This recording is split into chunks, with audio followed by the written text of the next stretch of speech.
Émotionnel ou rationnel?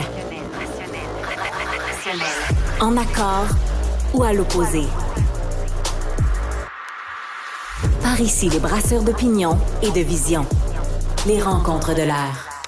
Bon, je vais vous chanter une chanson de la Bolduc. Alors, mettez un petit peu votre main sur les oreilles parce que c'est bien que vous entendiez ce que je chante, mais pas trop parce que ma voix est vraiment désagréable. Alors, voici la Bolduc, ce qu'elle chantait. C'est dans le temps du jour de l'an, on se donne la main, on s'embrasse, c'est le bon temps d'en profiter. Ça arrive rien qu'une fois par année. Bon, voilà. Alors, tout ça pour dire que dans le temps du jour de l'an, dans le temps des fêtes, évidemment, on se donne la main, on s'embrasse, comme disait la Bolduc, mais on risque d'attraper peut-être la COVID, des grippes, des rhumes. Ça nous prend un système immunitaire fort et c'est là qu'Isabelle Huot intervient, puisqu'elle est docteure en nutrition. Bonjour Isabelle. Allô Sophie. Une longue introduction. C'est bon, j'aime ton entrée en matière, j'adore ça. Bon, mais peut-être moins ma façon de chanter, mais la Bolduc, elle aurait dit quoi sur notre système immunitaire pour qu'on puisse continuer à se donner la main puis s'embrasser dans le temps du jour de l'an? Elle aurait dit que bien manger, c'est sûr que ça nous aide à renforcer, optimiser notre système immunitaire, Sophie. C'est sûr. Mais d'abord, la première chose, c'est prévenir les carences nutritionnelles. C'est sûr que si on a des carences nutritionnelles en vitamines, en minéraux, si on mange pas suffisamment de protéines, on peut pas optimiser son système immunitaire. Donc, c'est pour ça, on le voit beaucoup chez les personnes âgées, par exemple, qui mangent très, très peu. Je pense à mon père, par exemple, qui a tellement peu d'appétit à 81 ans qu'il n'arrive pas à rencontrer ses besoins. Donc, le fait de prendre un supplément de vitamines, de minéraux, ça peut pallier en partie au déficit nutritionnel, au fait qu'il n'y a pas suffisamment de calories pour aller chercher l'ensemble des vitamines, minéraux dont on a besoin. C'est sûr que ça ne va pas combler le manque de protéines, mais c'est déjà ça. Donc, c'est comme quand on construit une maison. Quand on construit une maison, il faut commencer par construire les fondations, puis après, tu mets les murs, puis après, tu mets le toit. Mais si tu n'as pas des bonnes fondations, tu n'y arriveras pas. Qu'est-ce qu'on met dans notre petite maison? Ouais. On met quoi dans notre maison? Écoute, l'équilibre, c'est les protéines, les glucides, des assiettes équilibrées, la moitié de l'assiette en légumes. C'est suffisamment de protéines, 15 à 20 grammes par repas. J'en parle souvent des protéines, à quel point c'est important. C'est vraiment à la base de toutes sortes d'enzymes dans notre organisme aussi. Et d'avoir, faire le plein de vitamines, minéraux. Puis le meilleur moyen, c'est de manger équilibré, mais d'avoir une alimentation qui est variée aussi. D'accord. Alors, le premier conseil, les agrumes, évidemment, c'est un petit peu le cliché, mais quoi, est-ce que, la lime, le citron, c'est meilleur que les oranges? Est-ce que c'est le pamplemousse qui en a le plus? Est-ce que c'est quoi, là, le portrait? Dans les aliments clés, là, je commence avec les agrumes parce que je vois tellement de gens prendre des suppléments de vitamine C. Là, on a dit oui, peut-être un supplément de multivitamines, minéraux microdosés. Parce que dans un supplément de vitamines et minéraux, c'est jamais des quantités énormes. Quand on prend des suppléments isolés, dans certains cas, un peu c'est bon, mais trop c'est pas mieux. Et certains cas, oui, on s'est vu justement avec des cas de cancer augmentés. Je pense au bêta-carotène, augmentation du risque de cancer du poumon, notamment chez les fumeurs. Donc, de prendre plein de vitamines, c'est pas mieux. Multivitamines bien dosées. Dans le cas de la vitamine C, il y a beaucoup de gens qui prennent, je pense que c'est le supplément le plus vendu là avec la vitamine D. Les agrumes, c'est une source extraordinaire de vitamine C. Bon, c'est sûr que c'est plus facile d'aller chercher la vitamine C en mangeant une orange ou en mangeant 2 clémentines ou en mangeant un demi-pamplemousse que de croquer dans un citron.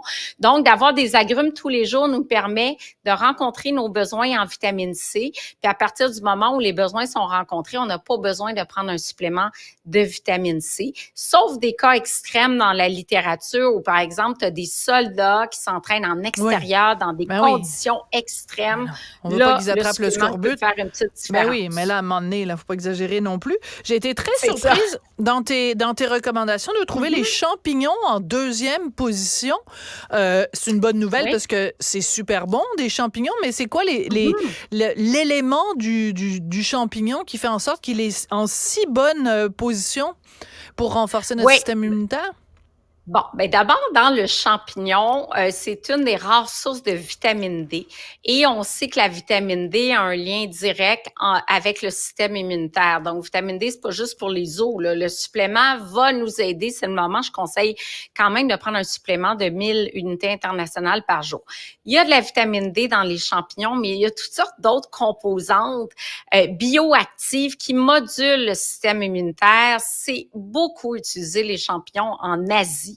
Oui. Les Japonais, les Chinois utilisent dans leur médecine traditionnelle énormément toutes sortes de champignons. Puis là, je parle pas du champignon de Paris, le champignon blanc qu'on appelle communément de Paris, mais shiitake qu'on trouve plus, mais surtout des champignons qu'on va trouver genre dans le quartier chinois, Oui. le reishi, le chaga, le maitake. Ça, c'est des champignons qu'on trouve dans beaucoup de formulations de suppléments, mais qui sont consommés de façon traditionnelle dans des menus, justement dans des menus asiatiques, surtout en Chine puis un petit peu au Japon.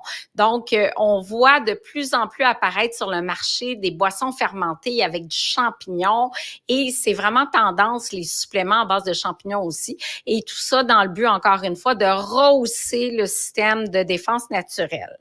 Bon, alors écoute, il nous reste peu de temps, alors on va aller rapidement les aliments riches en zinc, quitte à ce que à un moment donné tu reviennes et que tu nous reparles du reste de ta liste. Mais attardons-nous pour un instant aux aliments riches en zinc. Quels sont-ils?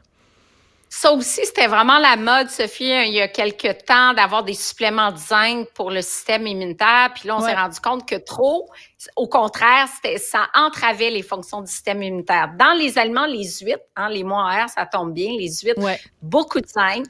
Donc, très, très bon pour la santé. Il y a également les légumineuses qui apportent du zinc, les noix, les graines de citrouille. Donc, le zinc contribue aussi à stimuler l'immunité. Puis tantôt, quand on va, ou une prochaine fois, parler du fer, je vais te parler des insectes que tu as probablement mangés dans un beau show de télé qui commence en janvier. Je dis, en février, bon pour le système 25 immunitaire. février, sortez-moi d'ici. Ben oui, c'est bon, ça. Je suis sûre que ça a contribué à... Mais je peux pas dire ce que j'ai mangé ou pas mangé.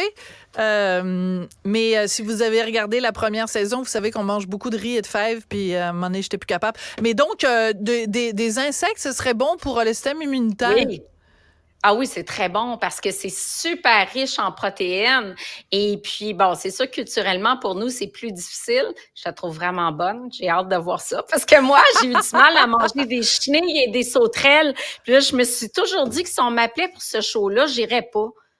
À cause de ça. Bon, ben écoute, on va regarder tout ça le 25 février, donc le début de Sortez-moi d'ici. C'est une bonne façon d'amener ça. T'es très maline. Merci beaucoup, Isabelle. Donc, on va revenir sûrement la semaine prochaine, tiens, sur le reste de la liste, parce que ça va être encore très bon et très pertinent de le savoir à ce moment-là. Merci beaucoup. Voilà, merci Sophie. Merci.